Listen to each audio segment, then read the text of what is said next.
కరీంనగర్లో అమానుష ఘటన చోటు చేసుకుంది. బొమ్మకల్ బైపాస్ వద్ద ఉన్న సత్యం సిమెంట్ పైపుల ఫ్యాక్టరీలో ఇద్దరు చిన్నారులు నీటి ట్యాంకులో పడి మృతి చెందారు. మరణించిన ఇద్దరు చిన్నారులను వలస కార్మికుల పిల్లలుగా పోలీసులు గుర్తించారు.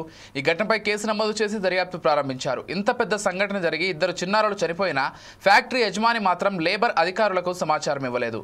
ఇక ఈ ఘటనపై పూర్తి అంశానికి సంబంధించి పూర్తి వివరాలను మా కరీంనగర్ ప్రతినిధి సంతోష్ అందిస్తారు. సంతోష్, చెప్పండి.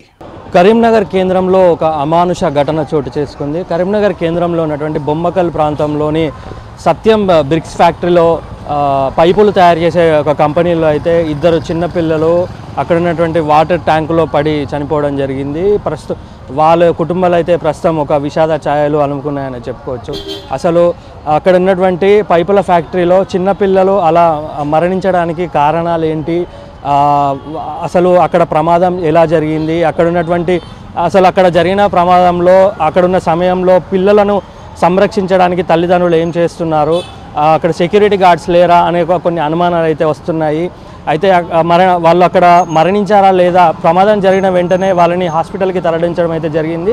హాస్పిటల్కి వచ్చిన తర్వాత వాళ్ళు మరణించారని హాస్పిటల్లో నిర్ధారణ జరిగిన తర్వాత పోలీసులు కూడా కేసు నమోదు చేసి దర్యాప్తు చేస్తున్న పరిస్థితి. అయితే ఇక్కడ ఉన్నటువంటి మెయిన్ థింగ్ ఏంటంటే వాళ్ళు చేస్తున్న వర్క్ ప్రదేశంలో అది పని ప్రదేశం కాబట్టి వాళ్ళు కంపల్సరీ కూడా లేబర్ ఆఫీసర్లకు అయితే ఇంటిమేట్ చేయాల్సి ఉంటుంది. అయితే ఇంటిమేట్ చేయడం కూడా చాలా ఆలస్యం జరిగింది. వాళ్ళు మొత్తంగా కూడా సమాచారం ద్వారా అయితే లేబర్ ఆఫీసర్లు ఇక్కడ మృతదేహాలను పరిశీలించి వాళ్ళు పంచనామా చేసుకునేందుకైతే ప్రస్తుతం కరీంనగర్ కేంద్రంలో ఉన్నటువంటి సివిల్ హాస్పిటల్కి అయితే రావడం జరిగింది. అసలు ఇలాంటి సంఘటనలు జరగకుండా ఎలాంటి నియంత్రణ చర్యలు తీసుకోవాలి, లేబర్ యాక్ట్ ఏం చెప్తుంది, టర్మ్స్ అండ్ కండిషన్స్ ఏంటి, రూల్స్ అండ్ రెగ్యులేషన్స్ ఏంటనే విషయం మనతో పాటు చెప్పేందుకైతే డిప్యూటీ లేబర్ ఆఫీసర్ అయితే ఉన్నారు. సార్, చెప్పండి, అసలు ఇలాంటి టర్మ్స్ అండ్ కండిషన్స్ ఉంటాయి లేబర్ ఆఫీసర్కి, ఇంటర్ స్టేట్ నుంచి వచ్చి వర్క్ చేసే వాళ్ళకి కానీ ఓన్ స్టేట్లో వర్క్ చేసే వాళ్ళకి ఎలాంటి లైసెన్స్లు ఉండాలి? యాక్చువల్గా నా పేరు మహమ్మద్ రఫీ, నేను assistant labour officer Karimnagar 1 circle.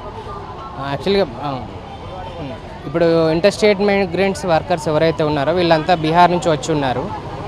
ఈ వేరే స్టేట్ నుంచి వచ్చిన వర్కర్స్ ఎవరైనా కూడా వచ్చినప్పుడు సంబంధిత యజమానులు కానీ కాంట్రాక్టర్లు కానీ లేబర్ డిపార్ట్మెంట్లో inter state migrant workmen act కింద మనకు నమోదవ్వాలి. దాని కింద టర్మ్స్ అండ్ కండిషన్స్ ఉంటాయి. వాళ్ళకు ఫుడ్ కానీ షెల్టర్ కానీ ఓనరే ప్రొవైడ్ చేయాల్సిన అవసరం ఉంటుంది. దానికి సంబంధించిన మినిమం వేజెస్ యాక్ట్ కానీ పేమెంట్ ఆఫ్ వేజెస్ యాక్ట్ కానీ టైంలో వాళ్ళు పనిచేసిన దానికి ఏదైనా ఇప్పుడు ఇన్సిడెంట్ జరిగినప్పుడు కూడా లేబర్ డిపార్ట్మెంట్కి ఇన్ఫర్మేషన్ ఇవ్వడం కానీ ఇవన్నీ ఓనర్ యొక్క బాధ్యత ఉంటుంది. అయితే ఇప్పుడు నిన్న జరిగినటువంటి ఈ సంఘటన చిన్నపిల్లలు ఇద్దరు కూడా మరణించడం జరిగింది. మీకు ఇప్పుడు 24 గంటలు అయితే గడుస్తుంది, వాళ్ళు మృతి చెందారు. అసలు మీకు సమాచారం అందించారా లేదా, మీరు ఇక్కడ చేరుకోవడానికి మీకు ఎలా సమాచారం అందింది? నాకు సమాచారం మాత్రం బయట వేరే మీడియా మిత్రుల ద్వారానే తెలిసింది, ఓనర్ నుంచి మాకు రాలేదు. అది మాత్రం నేను చెప్పగలుగుతాను. ఒక టర్మ్స్ అండ్ కండిషన్స్ ఇక్కడ బాధాకరమైన విషయం ఏంటంటే ఎవరైతే ఈ చనిపోయిన పిల్లల తండ్రి ఉన్నారో తను కాంట్రాక్ట్ తీసుకొని డైలీ వేజ్గా అతను చేస్తూ వాళ్ళతోటి చేయించుకుంటూ ఒక 5 మంది వర్కర్స్ పెట్టుకొని పనిచేయడం జరిగింది అని అతను చెప్పిన స్టేట్మెంట్ నాకు తెలిసింది. అంటే మామూలుగా ఒక ఫ్యాక్టరీలో కానీ వర్క్ ప్లేస్లో కానీ అంటే లేబర్ పనిచేస్తున్న సమయంలో లేబర్ వర్క్ చేసే వారికి ఎలాంటి టర్మ్స్ అండ్ కండిషన్స్ ఉంటాయి, వాళ్ళకి ఎలాంటి సర్టిఫికేట్లు ఉండాలి, ఓనర్ కూడా ఎలాంటి సేఫ్టీ ప్రికాషన్స్ పాటించాలి? మనకు కార్మిక చట్టాలు ఇప్పుడు ఫర్ ఎగ్జాంపుల్ ఇది cement manufacturing unit cement pipes not bricks manufacturing అంటున్నారు. అంటే మన ఇంకా ఫీల్డ్కి వెళ్ళలేదు. ఈ పైప్స్ ఫ్యాక్చరింగ్ అంటే అది ఫ్యాక్టరీస్ కింద రిజిస్టర్ అయిందా లేదంటే ఎస్టాబ్లిష్మెంట్ కింద రిజిస్టర్ అయిందా అని మనం ఒకటి చూసుకోవాల్సి ఉంటుంది. ఒకవేళ ఫ్యాక్టరీస్ కింద రిజిస్టర్ అయితే ఫ్యాక్టరీస్ యాక్ట్ 1948 ప్రకారం ఇన్స్పెక్టర్ ఆఫ్ ఫ్యాక్టరీస్ చూస్తారు.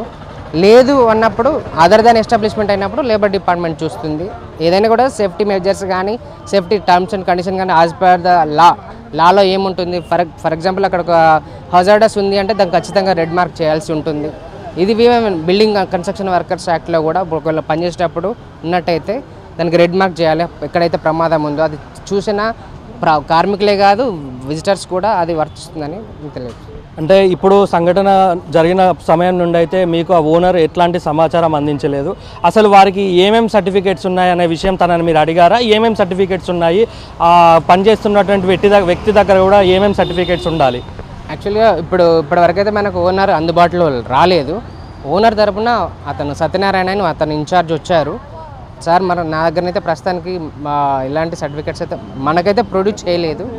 దగ్గర ఫ్యాక్టరీస్ లైసెన్స్ ఉందా, ఎస్టాబ్లిష్మెంట్స్ లైసెన్స్ ఉందా, ఇంటర్స్టేట్ మైగ్రెంట్ వర్క్మెన్ యాక్ట్ కింద లైసెన్స్ తీసుకున్నారా, ఇవన్నీ మాత్రం మనకైతే ఎలాంటి ప్రొవైడ్ చేయలేదు. ఇదే విషయాన్ని నేను నా పై ఆఫీసర్స్కి, డిప్యూటీ కమిషనర్ గారికి నేను రిపోర్ట్ చేస్తాను. ఒకవేళ ఈ సంఘటనకు సంబంధించి వారి దగ్గర సరైన పత్రాలు లేకపోతే వాళ్ళకి ఎలాంటి శిక్ష పడేటువంటి అవకాశం ఉంది?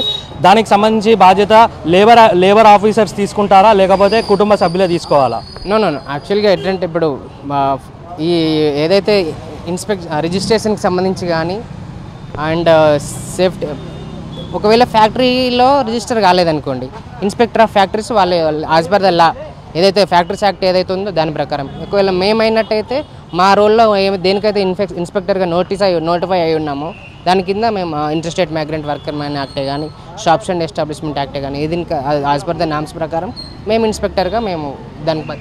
అంటే మీ పరిధిలో ఇప్పుడు ఈ సంఘటన జరిగింది కదా, మరి ఒకవేళ వారు తప్పు చేసినట్టు కనుక వారి దగ్గర ఎట్లాంటి ఆధారాలు లేకపోతే వారికి ఎలాంటి శిక్ష పడేటువంటి అవకాశం ఉంటుంది? శిక్షలు యాజ్ పర్ ద లాలో ఏముందో అదే చూసుకోవాలి. స్పెసిఫిక్గా ఇప్పుడు ఇంటర్స్టేట్ మైగ్రెంట్ ఉంది, ఫ్యాక్టరీస్ లా ఉంది, ఆ యాక్ట్ ప్రకారమే ఉంటుందండి. అంటే ఎట్లాంటివి ఉంటాయి అంటారు? ప్రిజన్మెంట్ ఉండొచ్చు, ఫైన్ ఉండొచ్చు. ప్రిజన్మెంట్ ఎన్ని ఇయర్స్ వరకు ఉండొచ్చు? 1 to 2 years వరకు ఉంటుంది.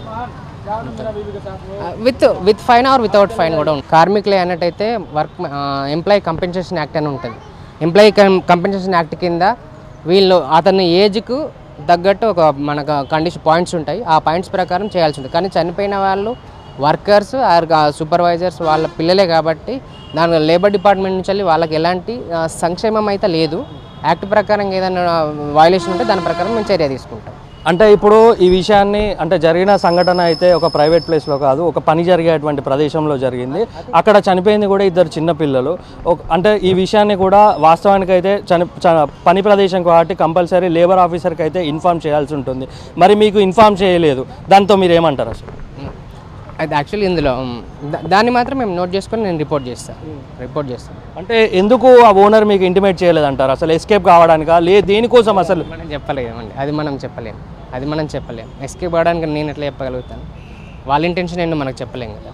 రైట్. మొత్తంగా చూసుకున్నట్లయితే నిబంధనలకు విరుద్ధంగా ఫ్యాక్టరీ ఓనర్స్ ఎవరు కూడా నిబంధనలు పాటించాలి. కంపల్సరీ నిబంధనలు పాటించకుండా వ్యవహరిస్తే మాత్రం కఠినమైన చర్యలు తీసుకుంటాము. ప్రతి ఒక్కరు కూడా లేబర్ లైసెన్స్ తీసుకోవాలి.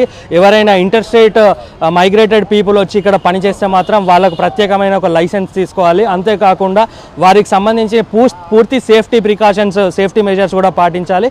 లేకపోతే ప్రభుత్వం లీగల్గా చట్టపరమైన ఏవైతే శిక్షలు ఉంటాయో అవన్నిటికి కూడా అర్హులు అవుతారు.